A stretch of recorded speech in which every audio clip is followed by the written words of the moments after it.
प्रिय छात्रों नमस्कार। हम आधुनिक हिंदी ज्ञान सागर चैनल से आज कक्षा 12 के छात्रों को बाबू हरिश्चंद्र भारतेंदु बाबू हरिश्चंद्र द्वारा रचित यमुना छवि के बारे में बताएंगे। इसमें ललिता नाम की सखी अपनी सखी से यमुना के तट पर छाए हुए तमाम तमाल के वृक्षों को देख करके कैसा लग रहा है इसके बारे में बताती है। तरनि तनुजा तट तमाल तरोवर बहु छाए, झुके कुल सो जल पर सनहित मनहु सुहाए। किंधो मुकुर में लखत उजक सब निज निज शोभा, कै प्रणवत जल जानि परम पावन फल लोभा। मनु आतप वारन तीर को, सिमिट सब छाए रहत। के हरि सेवा हित में रहे, निरखी नयन मन सुख लहत। तरनि तनुजा तट तमाल तरुवर बहु छाए। तरनि माने सूर्य, तनुजा माने पुत्री, सूर्य की पुत्री यमुना। तट माने किनारा, तमाल तरुवर माने तमाल के वृक्ष, बहु छाए अनेक छाए हुए हैं। कहने का मतलब ये है कि यमुना के तट पर, सूर्य की पुत्री यमुना के तट पर तमाम कदम के वृक्ष छाए हुए हैं और यमुना के जल की तरफ झुके हुए पेड़ कैसे लग रहे हैं। पहली पंक्ति में अनुप्रास अलंकार है क्योंकि तावर्ण की आवृत्ति अनेक बार हुई है। झुके कूल सो जल पर सनहित मनहु सुहाए। ते तमाल के तमाम वृक्ष यमुना के जल की तरफ झुके हुए कैसे प्रतीत होते हैं। ऐसा लगता है कि मानो यह यमुना के स्वच्छ जल में परसनहित मनहु सुहाए। यमुना के इस स्वच्छ जल को स्पर्श करने के लिए झुक गए हूँ। और किंधो मुकुर में लखत उजक सब निज निज शोभा। अथवा ऐसा लग रहा है कि जैसे यमुना के स्वच्छ जल रूपी दर्पण में ये सब झांकते हुए अपनी अपनी शोभा देख रहे हूँ, ऐसा लग रहा है। ओ कै प्रणवत जल जानि परम पावन फल लोभा। कै माने अथवा प्रणवत माने होता है प्रणाम करने के निमित्त, जल माने पानी, और जानि परम पावन फल लोभा। यमुना के जल में पाप विनाशिनी शक्ति है, इसलिए यमुना के जल में यह उस पाप विनाशिनी शक्ति के फल को प्राप्त करने के लिए एक साथ झुक गए हों, ऐसा प्रतीत होता है। या फिर मनु आतप वारन तीर को, सिमिट सबे छाए रहत।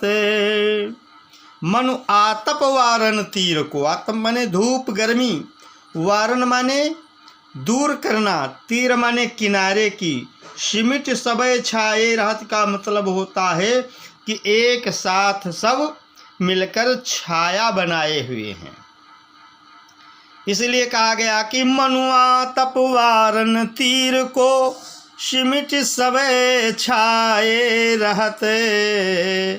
अथवा यमुना के जल में ये वृक्ष झुके हुए ऐसे प्रतीत होते हैं कि जैसे यमुना की पाप विनाशिनी शक्ति को पाने के लिए एक साथ सब झुक गए हो और यमुना के तट पर ये सब वृक्ष एक साथ छाया बनाए हुए सुशोभित हो रहे हैं। इससे ऐसा प्रतीत होता है कि जिससे यमुना का तट धूप और गर्मी से गर्म न होने पाए, इसलिए सब यमुना के तट पर एक साथ मिलकर के घनी छाया बनाए हुए हैं। कई हरि सेवा हित नहीं रहे, निरख नैन मन सुख लहत। या फिर यमुना के जल में भगवान कृष्ण का निवास है, इसलिए ये सब एक विनम्र सेवक की भांति झुक करके उनसे विनम्र निवेदन कर रहे हैं, उनकी सेवा के लिए यह झुक गए हों, ऐसा प्रतीत होता है। यमुना के इस रूप सौंदर्य को देख करके नेत्र और मन को अपार सुख होता है। इसमें अगर क्वेश्चन आता है कि कौन सी भाषा का प्रयोग इसमें किया गया है इस पद में, तो ये इस पद में ब्रज भाषा का प्रयोग किया गया है। गेय पद है। इसमें पहली लाइन में अनुप्रास अलंकार है और उत्प्रेक्षा तथा संदेह अलंकार का भी प्रयोग किया गया है।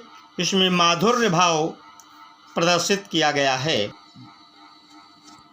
अगला पद है तिन पे जेहि छिन चंद ज्योतिरा का निशियावती, और जल में मिलके नभयवनी लोतान तनावती।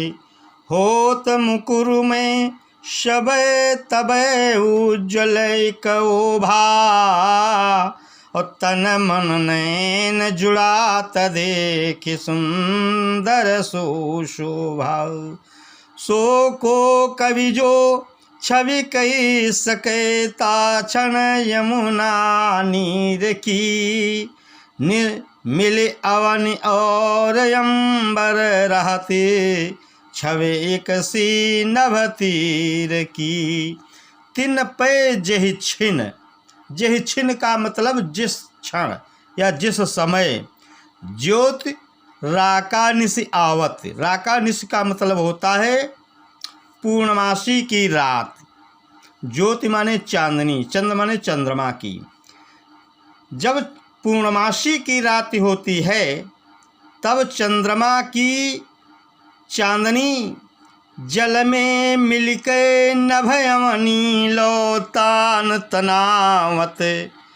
जब वह उज्जवल चंद्रमा की चांदनी यमुना के जल में पड़ती है तो नभ अवनी लोतान तनावती, आसमान से धरती तक ऐसा प्रतीत होता है जैसे कोई सफ़ेद तंबू तान दिया गया हो। तो होत मुकुर में सबे तमें उज्ज्वल कौभा। मुकुरमय माने दर्पणमय, उज्ज्वल एक ओभा माने एक उज्ज्वल कांत या प्रकाश। चंद्रमा की जब उज्ज्वल चांदनी यमुना के स्वच्छ जल में पड़ती है तो यमुना के जल को वह दर्पण के समान उज्ज्वल बना देती है। तो उस समय के दृश्य को देखकर कहते हैं कि तन मन नैन जुड़ात देख सुंदर सो शोभा। यमुना के उस सुंदर दृश्य को देख करके शरीर और मन तथा नेत्रों को अपार सुख होता है। यमुना के उस सुंदर दृश्य को देख करके, उस समय के सुंदर दृश्य को देख कर कहते हैं कि सो को कवि जो छवि कही सके, ताक्षण यमुना नीर की। और मिली अवनी और यम बर रहती छवि एक सी नभ तीर की। यमुना के उस सुंदर दृश्य को देख करके कहते सो को कवि जो छवि कह सके, ताक्षण यमुना नीर की। उस समय के यमुना के जल की सुंदरता का वर्णन कौन कवि कर सकता है। मिली अवनी और यंबर रहत, छवि एक सी नभ तीर की। उस समय धरती और आसमान एक जैसी आभा से प्रतीत होते हैं। धरती और आसमान में कोई अंतर नहीं रह जाता है। धरती से लेकर आसमान तक एक उज्जवल चांदनी दिखाई पड़ने लगती है। इसमें भी ब्रज भाषा का प्रयोग है और माधुर्य गुण है। अगला पद देखिए। विपरत चंद प्रतिबिंब कहूँ जल मधि चमकायो। लोल लहर लहि नचत कबहु सोई मन भायो। मनुहरि दर्शन हेत चंद्र जल बसत सुहायो। कई तरंग कर मुकुर लिए शोभित छवि छायो। कई रास रमन में हरि मुकुट आभा जल दिख रात है। कई जल उर हरि मूर्ति बसत ता प्रतिबिंब लखात है। परत चंद्र प्रतिबिंब कहूँ जल मधि चमकायो। चंद्रमा का प्रतिबिंब जब यमुना के जल के बीच में पड़ता है तो उस चंद्र प्रतिबिंब को देखकर यमुना की कहते लोल लहर लही। लोल माने चंचल, लहर माने तरंगे, लह माने प्राप्त करके, नचत माने नाचना और कबहू माने कभी, सोई मन भायो। उसी मन भावन चंद्रमा को मन भावन कहा गया है इसमें कि यमुना की चंचल लहरें इस प्रसन्नता में नृत्य करने लगती हैं। ऐसा लगता है कि आज यमुना की चंचल लहरों ने अपने मन भावन चंद्र को प्राप्त कर लिया है। मनुहरि दर्शन हेत चंद्र जल बसत सुहायो। या यमुना के जल में प्रतिबिंबित चंद्रमा को देखकर ऐसा लगता है कि मानो चंद्रमा भगवान कृष्ण के दर्शन करने के लिए यमुना के जल में बसा हुआ सुशोभित हो रहा है। क्योंकि श्री कृष्ण को यमुना प्यारी हैं और चंद्रमा यही सोच रहा है कि यमुना के जल में भगवान कृष्ण निवास स्थान बनाए हुए हैं। अगर हम भी यमुना के जल में बस जाएं तो हमें भगवान कृष्ण के दर्शन हो जाएंगे। इस लाइन में उत्प्रेक्षा अलंकार है। कई तरंग कर मुकुर लिए शोभित छवि छायो। अथवा ऐसा प्रतीत होता है मानो तरंग कर मुकुर लियो कि चंद्रमा तरंग रूपी दर्पण को हाथ में लिए हुए उसमें अपनी सुंदरता को देख रहा है। इसमें रूपक अलंकार है तरंग कर में मुकुर में। और कई रास रमन में हरि मुकुट आभा जल दिख रात है। अथवा जल में चंद्र प्रतिबिंब को देखकर ऐसा लगता है कि रास लीला में, रास क्रीड़ा में लीन भगवान, हरि माने भगवान कृष्ण के मुकुट की यह आभा ही जल में दिखाई पड़ रही है। और कई जल उर हरि मूर्ति बसति ता प्रतिबिंब लखात है।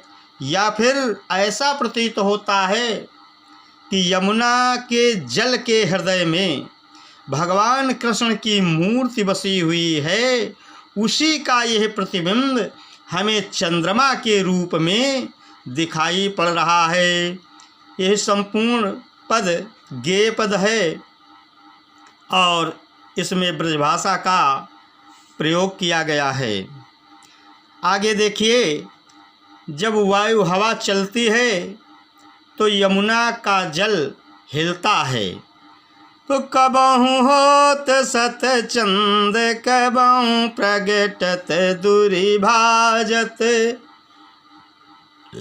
पवन गमन बस बिंब रूप जल में बहु साजत, मनुहरि भरि अनुराग जमुन जल लोटत डोल, कई तरंग की डोर हिंडोरन करत कलोल, कई बाल गुड़ी नभ में उड़ी, शोहत इत उत धावती, कई अवगाहत डोलत कुब्रज रमणी जल आवती, कबहु होत सत चंद कबहु प्रगटत दुरिभाजत। कबहु होत सत चंद, कबहु माने कभी कभी, सत चंद माने सैकड़ों चंद्रमा, और कबहु प्रगट दुरिभाजत, कभी तो चंद्रमा प्रकट हो जाता है, चंद्रमा का प्रतिबिंब दिखाई पड़ने लगता है, और कभी ऐसा लगता है कि दूर भाग गया है। और पवन गमन बस, पवन माने वायु और गमन माने चलने से, वायु के हवा के चलने के कारण चंद्रमा कभी कभी ऐसा दिखाई पड़ता है कि मानो सैकड़ों चंद्रमा दिखाई पड़ने लगते हैं, और कभी वो छिप जाता है और कभी प्रकट हो जाता है। इस प्रकार से कभी कभी चंद्र प्रतिबिंब के सैकड़ों रूप जल में दिखाई पड़ने लगते हैं। और मनुष्य से भरे अनुराग जमुन जल लोटति डोले, या फिर जल में प्रतिबिंबित चंद्रमा को देखकर ऐसा लगता है मानो यह चंद्रमा यमुना के जल के प्रति अपना अनुराग दिखाता हुआ यमुना के जल में लौटता हुआ दिखाई पड़ता है। इस लाइन में उत्प्रेक्षा अलंकार है। और कई तरंग की डोर हिंडोरन करति कलोल, और कभी कभी ऐसा लगता है कि जैसे यह तरंग रूपी डोरी को लिए हुए और हिंडोरन करति कलोल, तरंग रूपी झूले में यह क्रीड़ा करता हुआ दिखाई पड़ता है। और अथवा ऐसा प्रतीत होता है कि कई बाल गुड़ी नभ में मुड़ी, और शोहत इत उत धावती, कभी कभी तो ऐसा चंद्रमा प्रतिबिंबित होता हुआ दिखाई पड़ता है कि कोई बाल गुड़ी नभ में उड़ी। बाल गुड़ी माने होता है पतंग, कोई पतंग आसमान में इधर से उधर दौड़ती हुई दिखाई पड़ती है।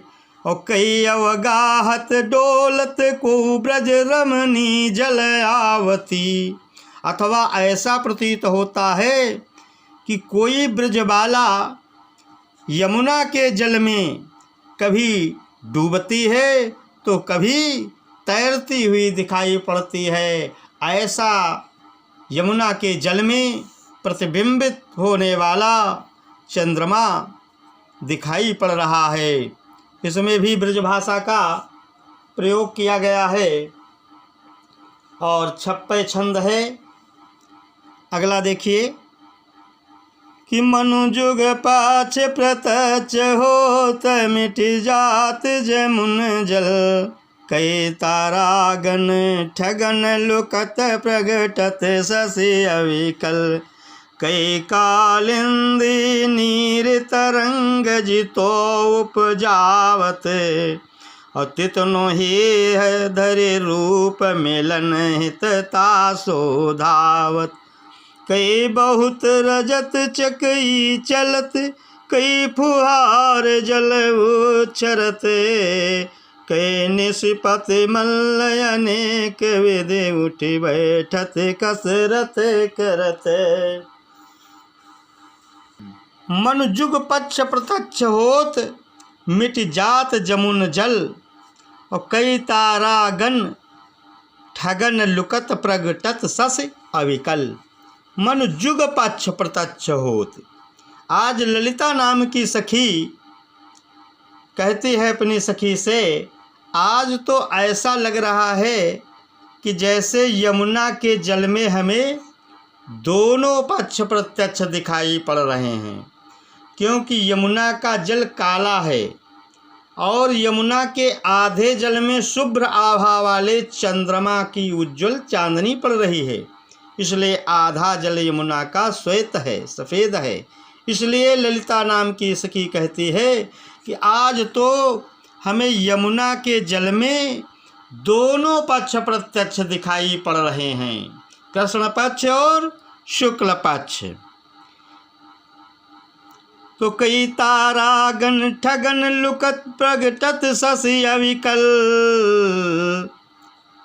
अथवा यमुना के जल में चंद्रमा का प्रतिबिंब कभी छिप जाता है और कभी प्रकट हो जाता है। इसे देखकर ऐसा लगता है कि यह मानो तारों को ठगने के लिए कभी छिप जाता है और फिर कभी प्रकट हो जाता है। चंद्रमा की यह क्रिया अविकल माने निरंतर जारी है, छिपना और प्रकट होना। कभी छिप जाता है, कभी प्रकट हो जाता है। यह क्रिया निरंतर जारी है। अथवा कहते कई कालिंदी नीर तरंग जितो उपजावत। कालिंदी माने यमुना। यमुना अपने जल में जितनी तरंगे उत्पन्न कर रही हैं, और तितनो ही धरे रूप मिलन हितता शोधावती। चंद्रमा भी अपने उतने ही रूप धारण करके और उनसे मिलने के लिए आतुर होकर, व्याकुल होकर दौड़ता हुआ सा प्रतीत होता है। या फिर उस जल में प्रतिबिंबित चंद्रमा को देखकर कैसा लग रहा है कि कई बहुत रजत चकई चलत, और कई पुहार जल उछरत। अथवा उस चंद्र प्रतिबिंब को देखकर ऐसा लगता है कि मानो यमुना के जल में तमाम रजत चकई चलत। रजत माने चांदी से निर्मित, चकई माने भंवरा जैसे या लट्टू जैसे, तमाम चांदनी से बने हुए लट्टू जो है वो नाच रहे हैं। कई फुहार जल उच्छरत। यमुना के जल में जब भंवर पड़ जाती है तो उसके बीच में जब चंद्रमा प्रतिबिंबित होता है तो ऐसा नाचता हुआ, घूमता हुआ दिखाई पड़ता है, जिसे देखकर ऐसा लगता है कि बहुत से चांदी से बने हुए लट्टू घूम रहे हैं। और कई निशिपति मल्ल अनेक विधि, उठी बैठत कसरत करते। अथवा निशिपति मल्ल चंद्रमा रूपी पहलवान यमुना रूपी अखाड़े में उठक बैठक लगाता हुआ, कसरत करता हुआ सा दिखाई पड़ रहा है। इस पंक्ति में रूपक अलंकार है और इसमें भी ब्रजभाषा का प्रयोग किया गया है और छप्पे छंद है। आगे देखिए लास्ट में, यमुना के तट पर तमाम पक्षी कुछ शोरगुल कर रहे हैं, कुछ स्नान कर रहे हैं, कुछ जलपान कर रहे हैं। इनसे यमुना के सुंदर तट की सुंदरता और बढ़ जाती है। कूजत कहूँ कलहंस कहूँ मजत पारावत, कहूँ कारंडव उड़त कहूँ जल कुकुट धावत, चक्रवाक कहूँ बसत कहूँ बक ध्यान लगावत, शुक पिक जल कहूँ पियत कहूँ भ्रमरावल गावत।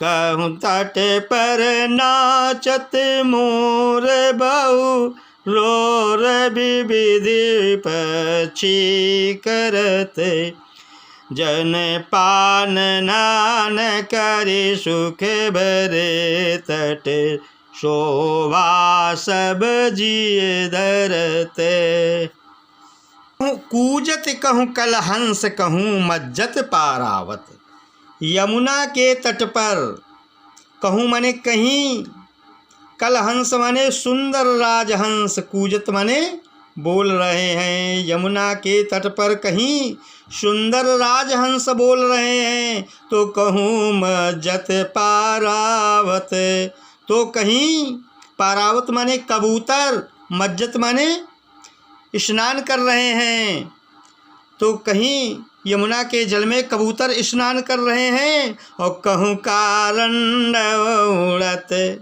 तो कहीं यमुना के तट पर बतख उड़ते दिखाई पड़ रहे हैं तो कहूँ जल कुक्कुट धावत तो कहीं जल मुर्गी दौड़ती हुई दिखाई पड़ती हैं चक्रवाक कहूँ बसत कहूँ बक ध्यान लगावत तो यमुना के तट पर कहीं चकवा पक्षी निवास कर रहा है तो कहीं बगुले ध्यान मग्न होकर अपना शिकार पकड़ने के लिए एक पैर पर खड़े हैं और शुक पिक जल कहूँ पियत कहूँ भ्रमरावली गावत शुक माने तोता और पिक माने कोयल और जल कहूँ पियत कहीं जल पी रहे हैं कहीं तोता और कोयल यमुना के जल को पी रहे हैं तो कहूँ भ्रमरावली गावत तो कहीं यमुना के तट पर पुष्पों के ऊपर तमाम भंवरों की पंक्तियाँ मरराती हुई गुंजार कर रही हैं कहूँ तट पर नाचत मोर बहुरोर विविध पक्षी करत तो कहीं पर यमुना के किनारे तमाम मोर नृत्य कर रहे हैं और बहुरोर विविध पक्षी करत और कहीं यमुना के तट पर तमाम पक्षी अनेक प्रकार के पक्षी रोर माने शोर गुल कर रहे हैं कलरव कर रहे हैं और जन पान नान करे सुख भरे तट शोभा सब जी धरत इस प्रकार से वे सब पक्षी यमुना के स्वच्छ जल को पी रहे हैं स्नान कर रहे हैं और उस यमुना के तट की सुंदर शोभा को अपने हृदय में धारण करके सुख का प्रसन्नता का अनुभव कर रहे हैं।